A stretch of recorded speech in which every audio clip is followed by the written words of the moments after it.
Subscribe करें हमारे YouTube channel साधना gold को और पाएं वीडियोस सबसे पहले। बेल आइकन दबाना ना भूलें। मैं ये पूछना चाह रहा हूं कि शंकर भगवान भाभी मेट सकते हैं कि नहीं? आप तो सीधी बात बताओ। गुरुदेव ने कहा मेट सकते हैं। हाँ, तो फिर क्यों नहीं मेट पाए? अरे तो मैं यही तो कह रहा हूं। नहीं गुरुदेव, अब ये बात मैं समझ नहीं पा रहा हूं। इटावा वाले भी नहीं समझ पा रहे हैं। मामला तो बहुत कठिन है। अब मैं समझाने की पूरी कोशिश करूंगा। फिर समझो, फिर मेरी तरफ देखो।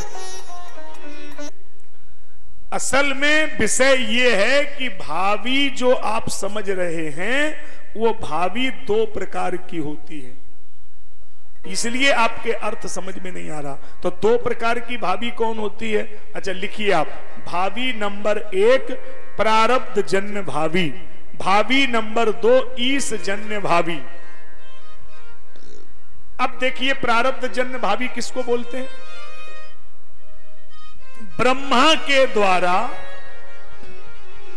अब ये करोड़ों की बात नहीं है, कई करोड़ की बात, जो आपको बहुत जमाने से तलाश है कि आखिर ब्रह्मा के लिखने में क्या है। अब सुनिए, उसका अर्थ दे रहा हूं।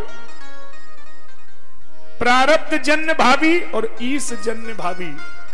प्रारब्ध जन्य भावी उसको बोलते हैं जो ब्रह्मा के द्वारा व्यक्ति के कर्म के आधार पर पेंसिल से लिखा जाता है। तो पेंसिल से क्यों लिखा जाता है? पेंसिल में रबड़ लगा करके मिटाने की व्यवस्था है, लेकिन पेन से जो लिखा जाएगा उसमें रबड़ से मिटाया नहीं जा सकता। तो ब्रह्मा जी पेंसिल से लिखते हैं, तो उसको मिटाया जा सकता है? हाँ। तो ब्रह्मा के द्वारा लिखे हुए में परिवर्तन संभव है। किसके द्वारा? कौन सी पेंसिल, कौन सी रबड़ लगानी पड़ेगी? बोले मंत्र महामणि विषय ब्याल के मेटत कठिन कुंग वाले के। ये इतनी महंगी बात है, जो नित्य रामायण पढ़ते हैं, बहुत विज्ञ श्रोता हैं, उनके समझ में आएगा मैंने क्या बोला।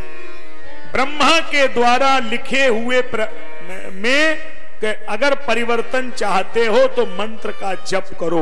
मंत्र की उपासना के द्वारा, महापुरुषों के आशीर्वाद के द्वारा, संतों की कृपा के द्वारा, गुरुजनों के आशीर्वाद के द्वारा ब्रह्मा के लिखे हुए में परिवर्तन संभव है। तो ईश जन्य भावी किसको बोलते हैं? बोले ईश जन्य भावी वो है जो ब्रह्मा के द्वारा लिखा नहीं गया। वो कौन? बोले राम कीन चाहि सोई हो। वो परमात्मा के द्वारा प्रदत्त है, और जो परमात्मा के द्वारा प्रदत्त है वो महात्मा को भी भोगना पड़ेगा। उसमें संत गुरु भी बच नहीं सकते, वो तो उन्हें भी भोगना पड़ेगा।